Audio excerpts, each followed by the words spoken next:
ஆயுர்வேதம் ஒரு பொக்கிஷம், நம் ஆயுள் நீட்டிக்கும் அற்புதம். டாக்டர் ஸ்ரீவர்மாஸ்.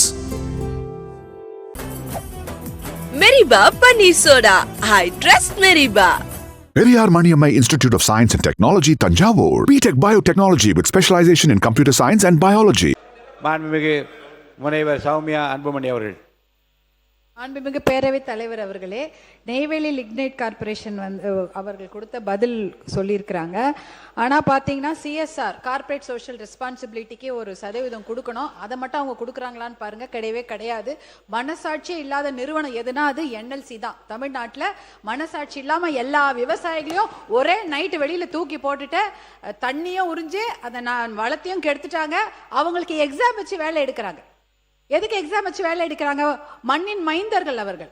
அவங்களுக்கு வேலை அங்கே கொடுக்கணும், இல்லை ட்ரைனிங் போட்டு கொடுக்கணும். அதெல்லாம் கிடையாது. எக்ஸாம் போட்டு வேலை போட்டு வெளியூர்ல தான் ஆளை கூட்டு வந்து வேலை வாங்குறாங்களே தவிர நிலம் கொடுத்த விவசாயிக்கும் விவசாயியோட பிள்ளைக்கு வேலை கொடுக்கறது இல்லை. என்ட்ரன்ஸ் எக்ஸாம் எதுக்கு? +2 மெடிக்கல் சீட்டா கொடுக்குறாங்க.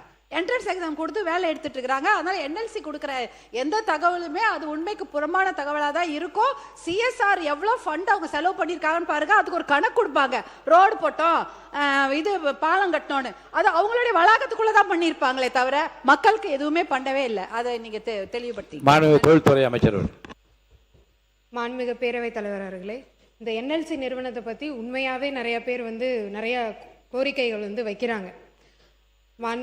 முனைவர் அவர்கள் சொன்ன மாதிரி சிஎஸ்ஆர் ஃபண்ட்லேருந்து அவங்க ஒதுக்காமல் நிறைய பிரச்சனைகள் பண்ணியிருந்திருக்கலாம் இதுவரை. இதே மாதிரி விவசாயிகளுக்கு அதனால பாதிக்கப்பட்டு இன்றைக்கி இருந்திருக்கலாம். ஆனால் நம்ம முதலமைச்சர் என்றைக்குமே விவசாயிகளுக்கு ஏதாவது ஒரு பிரச்சனைனா நிற்கிறவர். கண்டிப்பாக அந்த பிரச்சனையை நாங்கள் இன்றைக்கி சால்வ் பண்ணி தருவோம். இந்த அரசாங்கம் இப்போ வந்திருக்கு, 3 மாதம் தான் ஆயிருக்கு. அதுக்கான கமிட்டி நீங்கள் கேட்ட மாதிரி நாங்கள் போட்டிருக்கோம். முத்தரப்பு பேச்சுவார்த்தை நடந்துகிட்டு இருக்கு. கமிட்டி இப்போ போட்டிருக்கோம். அதுக்கான தகவல்கள் உங்களுக்கு வரும்.